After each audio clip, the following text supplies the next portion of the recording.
origen de este libro se remonta al año 2019, en que recibí el encargo por parte del director de la revista diocesana Padre Nuestro de la diócesis de Toledo de escribir semanalmente en esa publicación el comentario a la liturgia de la palabra dominical. Fue un encargo del obispo entonces, don Braulio, y así semanalmente iba preparando esta reflexión, esta meditación, sobre todo pues desde la oración, porque estos comentarios han sido concebidos delante del sagrario. En el seminario nos enseñaron ya, en esos años de formación, hubo un profesor que nos decía que teníamos que preparar muy bien la homilía del domingo y que para ello el lunes tendríamos que ya como meditar esa palabra, todos esos textos, para que calaran como la lluvia menuda, penetrar en lo más profundo de nuestro corazón y durante la semana fuéramos volviendo a esta palabra, de tal manera que esa palabra se hiciera vida en nosotros y viendo a la comunidad que teníamos delante, pues pudiéramos dirigirle ese mensaje que el Señor quería. Es así como a lo largo de estos 20 años de sacerdote he procurado preparar la homilía dominical y al recibir este encargo de la revista diocesana también procuré cada semana, el lunes, ir meditando esos textos de la liturgia dominical para luego en oración ponerlos por escrito. Como nota particular, ¿no?, había que entregar estos comentarios 15 días antes por todo el hecho de la maquetación, ¿no? Entonces iba adelantándome un poco a la liturgia dominical y ha sido pues una riqueza muy grande. Es verdad que tiene un límite, puesto que era una publicación y nos teníamos que ceñir a 600 palabras.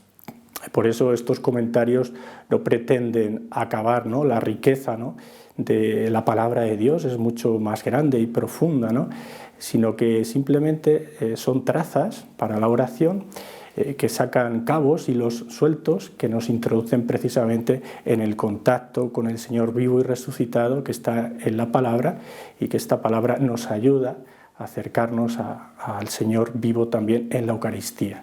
La primera mesa de la palabra y la mesa eucarística que constituye el misterio de la Santa Misa que celebramos. Esta publicación surge porque yo ya dejé de colaborar con la revista diocesana, pero había muchos sacerdotes que me habían dicho si no lo iba a publicar. Yo les decía, bueno, pues está ahí ya publicado, ¿no?, yo no voy a hacer ninguna otra publicación, ¿no? Pero al terminar esta colaboración, algunos me insistieron, e incluso comunidades religiosas que lo venían utilizando para preparar la liturgia dominical. En la tarde del sábado, toda la comunidad se reunía, leía los textos de la palabra de Dios y también el comentario, y les ayudaba a introducirse, ¿no?, en ese domingo. Y hubo un testimonio muy hermoso que ya me convenció, porque yo tenía cierto pudor a hacer la publicación, y fue una comunidad religiosa que me escribió agradeciendo esos comentarios, y me decía que una de las hermanas, de las más mayores de la comunidad, en uno de los comentarios de final del año litúrgico de uno de los ciclos, hablaba de las realidades últimas, y ella cortó esa hojita y decía a la madre que se aprendió aquel texto y que le ayudó durante sus últimas semanas, meses, ¿no?, para preparar ese momento de encuentro con el Señor, con su esposo. E incluso estando en el hospital, decía esa hermana, lean esa hoja, porque a ella le ayudó precisamente para el momento supremo de nuestra vida, ¿no? Y es algo muy hermoso que, bueno, pues me lanzó también a esta iniciativa que ahora ve la luz. La portada es realmente una invitación a la oración y señala quién es el que tiene la iniciativa en esta oración. La iniciativa viene de Dios, ¿no? Jesús invita a sus discípulos en el huerto, velad y orad. Es una invitación a entrar en su intimidad, no en el intimismo. Y yo distingo esto siempre, ¿no? Una cosa es la intimidad y otra cosa es el intimismo. La intimidad es esa invitación del Maestro a entrar en la hondura de su corazón para ser precisamente prendidos en el fuego de su caridad. Y eso es lo que finalmente nos lanza con determinación y valentía a dar la vida también por el Maestro. Esa invitación de Maestro en Getsemaní es una invitación a todos nosotros bautizados. Velad y orad. Es una invitación que mantiene intacta nuestra libertad. El Señor nos invita, pero somos nosotros los que tenemos que responder. El Catecismo de la Iglesia Católica dice que hemos de buscar tiempo para hacer oración, no esperar tener tiempo, ¿no?, para recurrir a este espacio, ¿no?, de encuentro con el Señor. Y es así, pero todos sentimos en el fondo de nuestro corazón un deseo de felicidad, ¿no?, de plenitud, y un deseo de acercarnos al corazón de Dios. Y eso se da precisamente en la oración, en el contacto con el Señor. Getsemaní es una invitación a entrar en esa intimidad para perseverar en los golpes de la vida, ¿no? El Señor nos enseña en Getsemaní que para abrazar la voluntad del Padre e ir con determinación, ¿no?, y mucha generosidad a la cruz, hay que entrar en intimidad, ¿no?, con el corazón de Dios. Y esa es la primera invitación de Getsemaní. Entrar en intimidad con Cristo para mantenernos en pie ante los golpes del enemigo y de la mundanidad.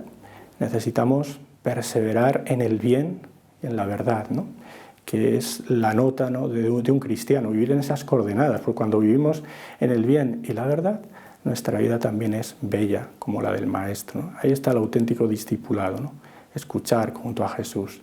Y además, Getsemaní es una invitación del Maestro a entrar y acompañarle en ese momento, en la hora, ¿no?, para la que ha venido, de sufrimiento atroz, pero de un amor ilimitado por su parte.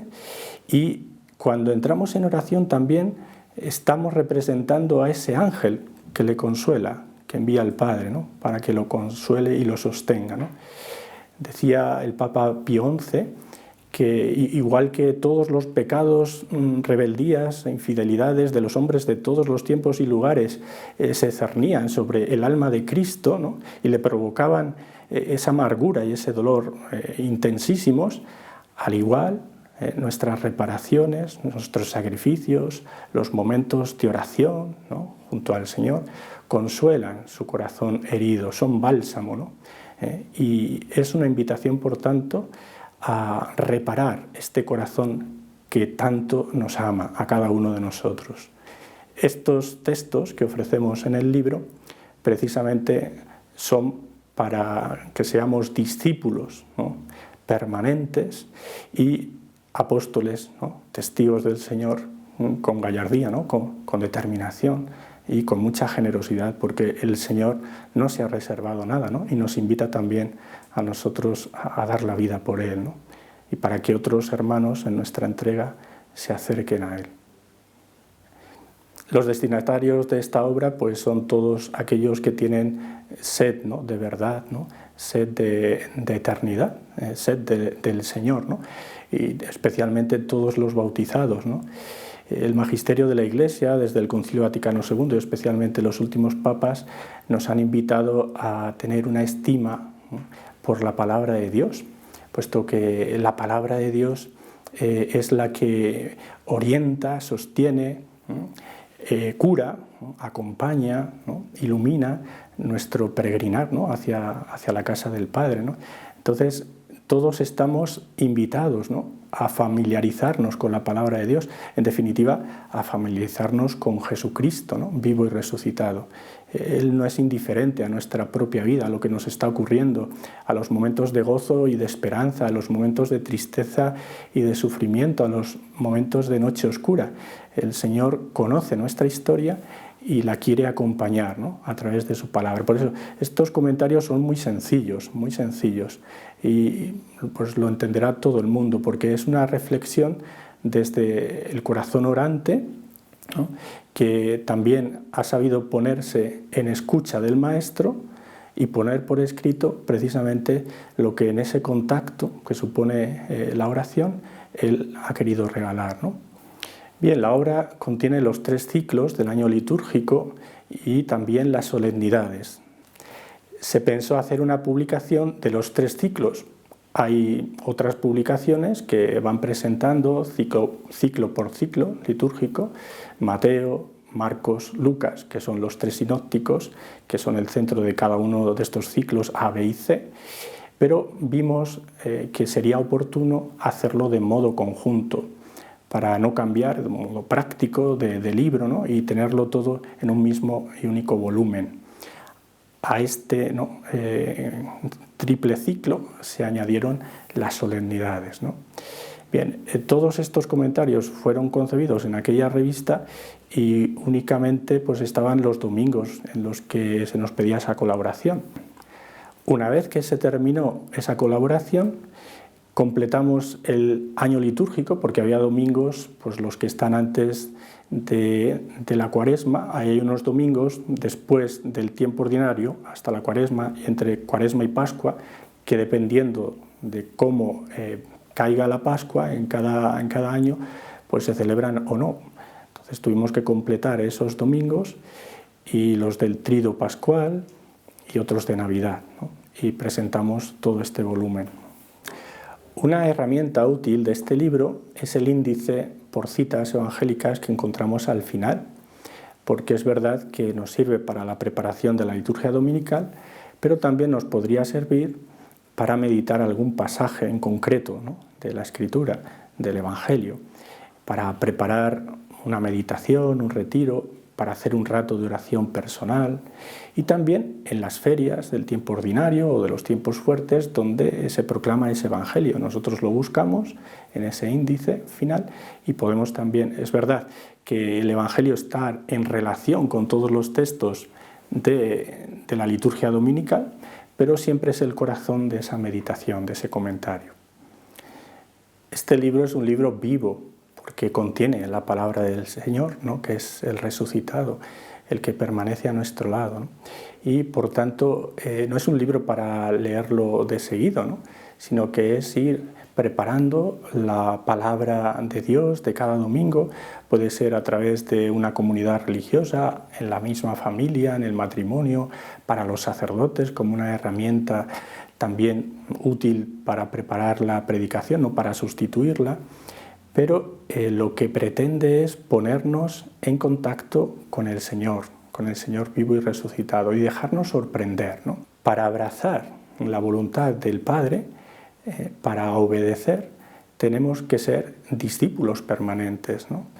Obedecer, ¿no?, viene de ob audire, que es escuchar inclinado, y es la actitud del discípulo, es la actitud de María, nuestra Madre, es la actitud de Juan, es la actitud de María, de Betania, escuchar inclinados para que ninguna palabra se caiga al suelo, ¿no? San Jerónimo decía que si estamos tan pendientes en la Eucaristía, y lo hemos de estar, para que ninguna partícula caiga al suelo, porque está ahí el Señor vivo, presente, pues también en la liturgia de la palabra tenemos que estar atentos, con el corazón abierto, con esa capacidad de asombro, ¿no?, que tiene el discípulo para acoger en su corazón y dar vueltas, meditar, ¿no?, considerar, ¿no? Considerar es una palabra muy hermosa que viene de sidus, sideris, que es estrella, traducido en estrella, y considerar es hacer chocar esa palabra del Señor en nosotros, porque la Escritura está íntimamente relacionada, Antiguo, Nuevo Testamento,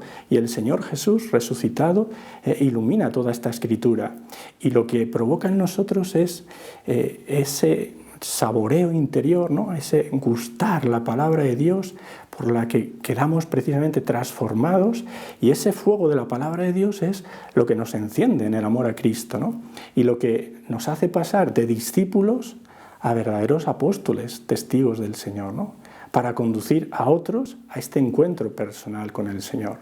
Lo más hermoso en la vida de un sacerdote es servir precisamente de herramienta al Señor para poner en contacto, ¿no?, a cada persona con el Señor vivo y resucitado. Pero para hacer, ¿no?, esta tarea, llevar a cabo este ministerio, nosotros los sacerdotes, pero todo bautizado, porque no es exclusivo de la vida sacerdotal, de la vocación sacerdotal, todo bautizado tiene que ser en primer lugar discípulo. Y una escuela discipular es la escucha de la palabra de Dios, ¿no? Siempre tenemos que escuchar, porque nunca lo sabemos todo, nunca lo podemos todo, ¿no? Y esa escuela discipular es una escuela de humildad, ¿no? De vivir en la verdad y en el bien, que es el corazón del Señor, para que nuestra vida también sea hermosa, ¿no? Que es en definitiva la santidad que el Señor nos quiere regalar.